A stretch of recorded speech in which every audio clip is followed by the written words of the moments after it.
हम आपको अभी रिस्पेक्ट हासिल करने के लिए 18 अमली असूल बताने वाले हैं, जिन्हें अगर आपने फॉलो कर लिया तो लोग मजबूर हो जाएंगे आपकी इज्जत करने के लिए।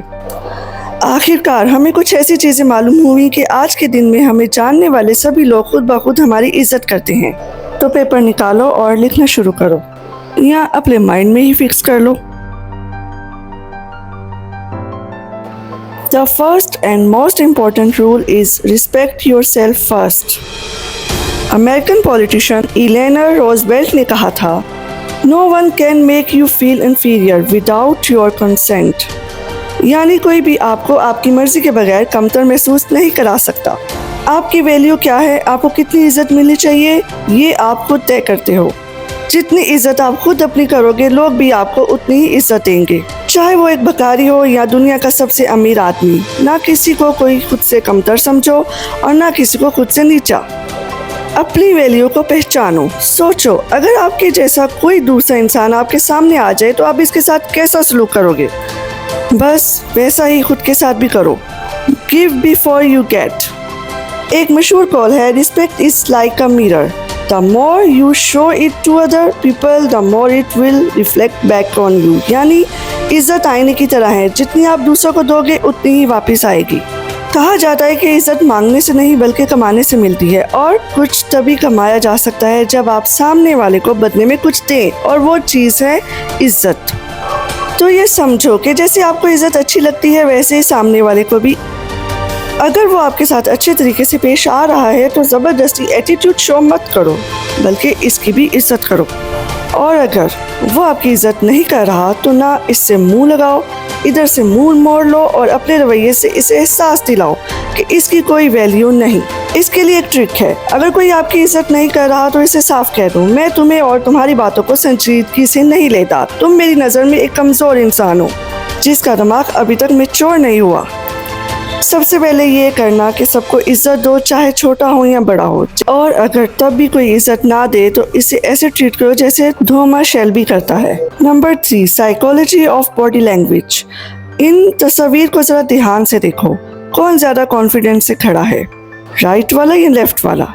लेफ्ट वाला, क्योंकि वो आर्म्स एकिमो पोज में खड़ा है, यानी दोनों हाथ कमर पर, जो कि ज़्यादातर लीडर्स और जनरल्स का अंदाज होता है जो रिस्पेक्ट कमांड करता है। जबकि राइट वाले के कंधे झुके हुए हैं और हाथ छुपे हुए हैं, जो डिसऑनेस्टी और नर्वसनेस को जाहिर करते हैं। अगर आप किसी ऐसे कमरे में दाखिल हो जहाँ हर तरह के लोग मौजूद हैं, आपसे ज़्यादा अमीर, ज़्यादा खूबसूरत और ज़्यादा ज़हीन, तो याद रखना, अगर आप खुद को इज्जतदार तरीके से ट्रीट करेंगे, अपनी छाती चौड़ी रखेंगे, कंधे पीछे और हाथ सामने रखेंगे और खुद को ओपन बॉडी लैंग्वेज में एक्सप्रेस करेंगे, तो लोग आपकी इज्जत करेंगे।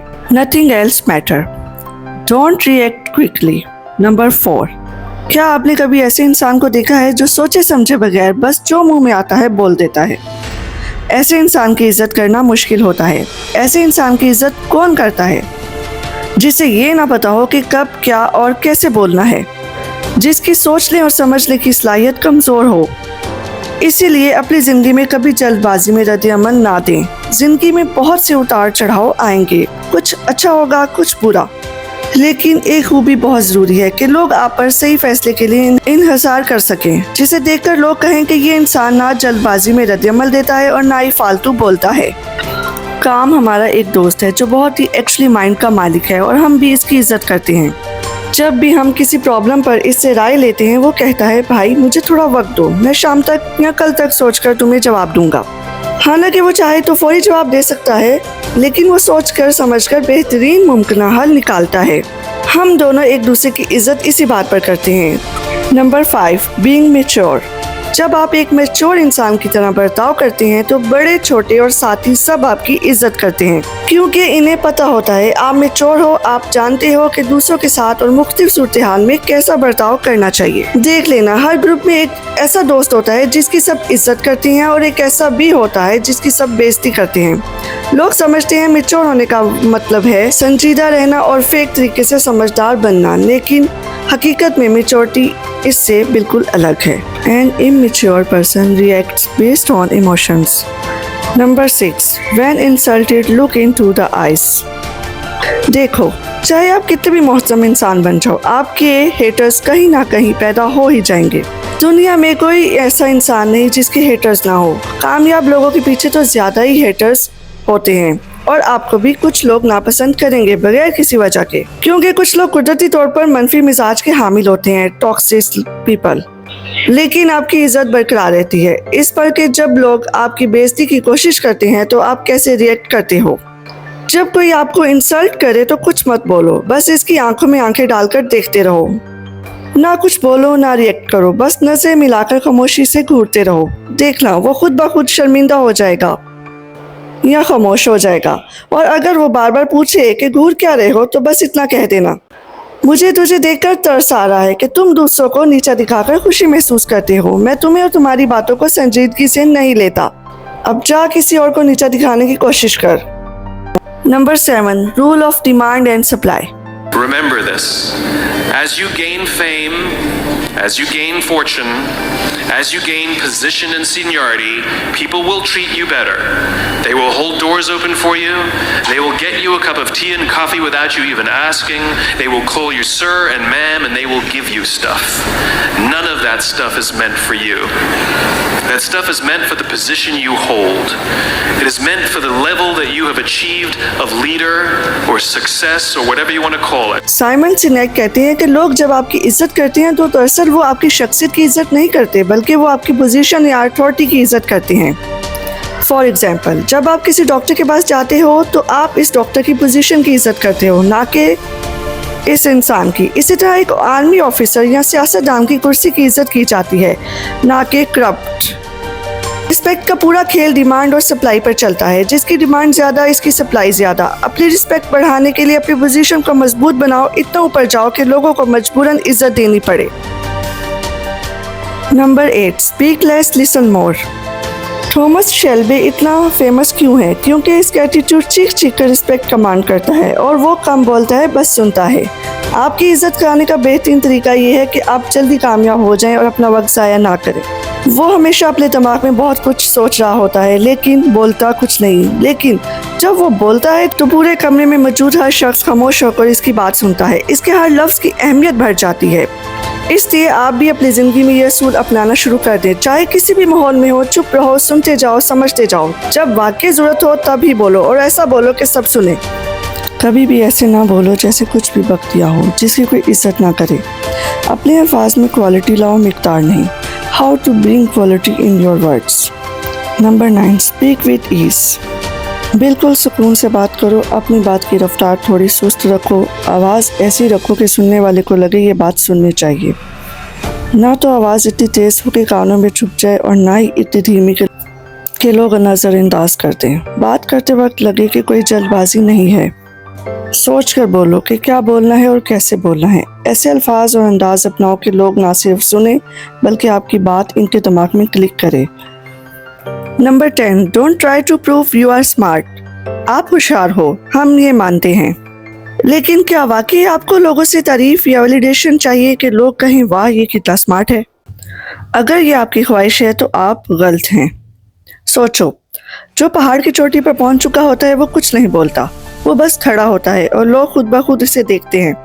जबकि जो पहाड़ पर चढ़ने की कोशिश कर रहा होता है वो चला चला कर अपनी मौजूदगी बताने की कोशिश करता है। तो बेहतर ये है कि आप अपनी काबिलियत को खुद साबित ना करें बल्कि आपके नताइज खुद बोलेंगे। अगर एक जादूगर का सीक्रेट रिवील हो जाए कि उसके मैजिक के पीछे क्या ट्रिक है तो उसके मैजिक की सारी खूबसूरती खत्म हो जाएगी। इसी तरह अगर आप हर वक्त अपनी जहानत या कामयाबी शो करोगे तो आपकी इज्जत कम हो जाएगी। हकीकी इज्जत तब मिलती है जब आप अपनी स्मार्टनेस से क्या हासिल करते हो, यानी रिजल्ट्स क्या हैं। Number 11, correct your posture. The best way to present yourself is to stand up forthrightly and to stretch out, and to occupy some space and to you make yourself sort of vulnerable by doing that because you open up the front of your body, right? But it's a sign of confidence. If you straighten up and you present yourself in that manner, then other people are more likely to take you seriously. इस आदमी को जानते हो, ये है Amazon के बानी Jeff Bezos. अब आप ही बताओ, क्या आप इस आदमी को ज्यादा सीरियसली लोगे या इस वाले को? ये दोनों जेफ बेजोस ही हैं। एक इनकी जवानी की तस्वीर है और दूसरी कामयाबी के बाद की तस्वीर। आपका पोस्टर आपके कॉन्फिडेंस को जाहिर करता है। जितना आप झुके हुए, कमजोर या बेबस नजर आओगे, लोग भी आपके साथ वैसा ही रवैया रखेंगे।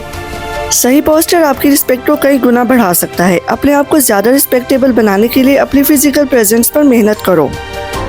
स्टैंड स्ट्रेट, शोल्डर पीछे और सीना चौड़ा रखो। ये एक रिस्पेक्टेबल इंसान की निशानी है। Number 12, psychology of clothing. How clothes trick people to make them respected. ये विकी कौशल है और ये भी विकी कौशल है। क्लीन शेव लुक तो एक जैसी है, हेयर स्टाइल में भी कोई खास फर्क नहीं है। फर्क कहाँ है? कपड़ों में। एक तरफ ढीली ढाली सी आम सी कमीज, दूसरी तरफ एक प्रॉपर सूट। कौन ज़्यादा कॉन्फिडेंस और रिस्पेक्टेड लग रहा है? आप जानते हैं सूट में।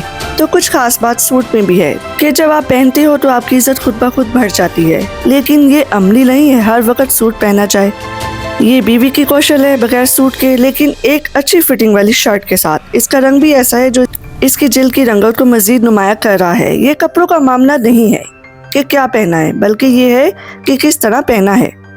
सही कॉम्बिनेशन के साथ पहना है या नहीं, कौन सा रंग इस्तेमाल किया है। आपकी ड्रेसिंग सेंस और खुद को किस अंदाज में पेश करते हो ये आपकी इज्जत बढ़ाता है। चाहे आप 5,000 रुपए की शर्ट पहनो या 500 रुपए की, अगर वो आप पर अच्छी लगती है तो आप खुद ब खुद अच्छे लगोगे और लोग आपकी इज्जत इसलिए करेंगे क्योंकि इन्हें नजर आएगा कि आप अपने ऊपर कितना ध्यान देते हो। Number 13, laugh at yourself. खुद पर हंसो, अपना मजाक उड़ाने दो। खुद को इतना संजीदा मत लो, क्योंकि जो शख्स हर वक्त बहुत ज्यादा संजीदा रहता है, कभी हंसी मजाक नहीं करता, हर छोटी मोटी बात पर बुरा मान जाता है, ऐसे लोगों की इज्जत कोई दिल से नहीं करता।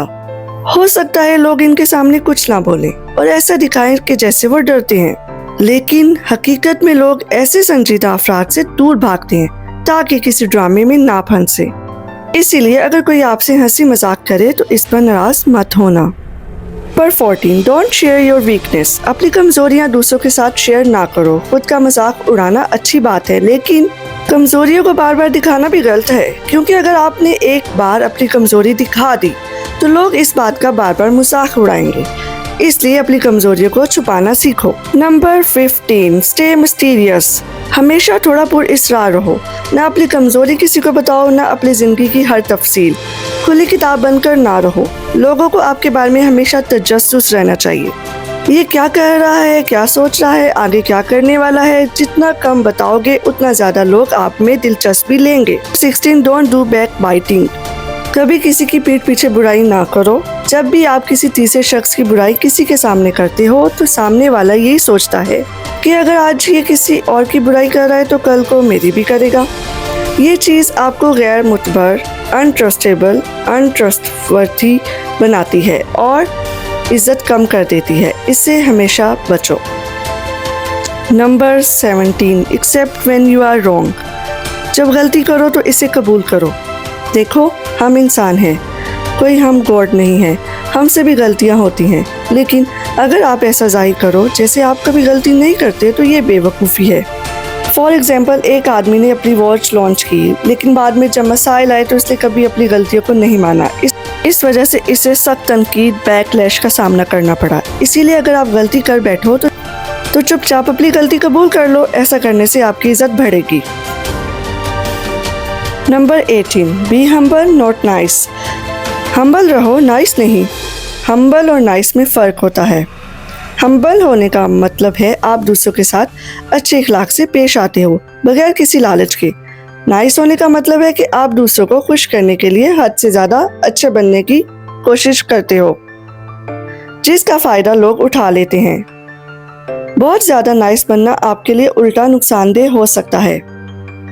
इसलिए एक हम्बल शख्स बनो, नाइस नहीं। और याद रखो, सच में कामयाब लोगों को ही सबसे ज़्यादा इज्जत मिलती है। जिंदगी में हमेशा अपने मकसद की तरफ कदम बढ़ाते रहो, चाहे हालात जैसे भी हों। याद रखो, हर कामयाब शख्स ने मुश्किलात का सामना किया है, लेकिन इसलिए कभी हिम्मत नहीं हारी। जो लोग अपनी खूबियों का, अपने ख्वाबों का पीछा करते हैं, वो ही एक दिन हकीकत में कामयाब होते हैं। कामयाबी वो नहीं जो हमें आसानी से मिल जाए, बल्कि वो है जो हम अपने जज्बे, मेहनत और मुसलसल कोशिश से हासिल करते हैं। जब तक आप में जीतने का हौसला है, आप कभी हार नहीं सकते। अपनी मंजिल की तरफ कदम बढ़ाते रहो, क्योंकि आपका वक्त आ रहा है।